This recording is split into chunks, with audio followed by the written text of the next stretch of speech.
చేతిలో కోడిని పట్టుకుని ఏకలు పీకుతా ఉన్నట్ట అది నొప్పితో అరుస్తా ఉందట.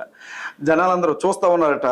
కౌన్సిలర్స్ వాళ్ళంతా ఉంటారు కదా. ఆ టైం చివరికి వచ్చేసరికి ఆ కోడిని కింద వదిలేసి దేశ ప్రజలు ఇలాంటి వాళ్ళు ఇదిగో ఇప్పుడు చూడండి ఏం చేస్తారో వీళ్ళు అని చెప్పి బియ్యం విసిరాయట. ఇక తినుకుంటా నొప్పి మర్చిపోయిందట. దేశం మొత్తాన్ని సంకనాకిచ్చి సర్వనాశనం చేసి రామాలయాన్ని కట్టి ఇప్పుడు చూడండి ఇక సర్వరోగ నివారణి రామాలయం అని చెప్తున్నారు సార్ అమిత్ షా గారు. ఏం చెప్పాలి సార్? అదేనా సార్ దేశాభివృద్ధి? ప్రపంచంలో 198 దేశాలు ఉంటే 198 దేశాల్లో మతపరమైన విద్వేషాలను రెచ్చగొట్టి దేశాలను నాశనం చేసే స్థానంలో మొదటి స్థాయిలో ఉంది సార్ మన భారత్.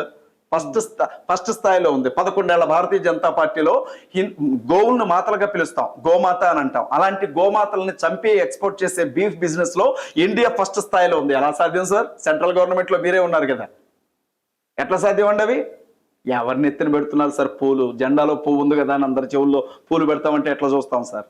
మళ్ళీ ముస్లిమ్స్ కి దేశభక్తి ఉండదంట. దేశం కోసం స్వతంత్రం కోసం చచ్చిపోయిన వాళ్ళ పేర్లన్నీ కూడా అక్కడ రాసుంటాయి కదా గోడ మీద.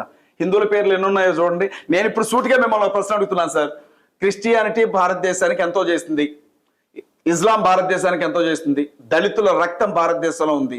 హిందుత్వం భారతదేశానికి ఏం చేస్తుందో కొంచెం చెప్పండి సార్, నాకు వినాలనిపిస్తుంది. నాకు హిందూ మతం భారతదేశానికి ఏం చేస్తుందో నాకు కొంచెం చెప్పండి. మనోధర్మ శాస్త్రాన్ని తీసుకొచ్చి హిందూ మతం భారతదేశాన్ని ఏం చేసింది, భారతదేశంలో హిందూ మతం చేసినటువంటి అభివృద్ధి ఏంటో కొంచెం చెప్పండి సార్. నాకు కట్టడాలైనా చెప్పండి, చదువులైనా చెప్పండి, హాస్పిటల్స్ అయినా చెప్పండి, స్కీమ్లు అయినా చెప్పండి, ఏదైనా ఒకటి చెప్పండి సార్. హిందుత్వం పేరుతో వీళ్ళు ఏం చేశారు?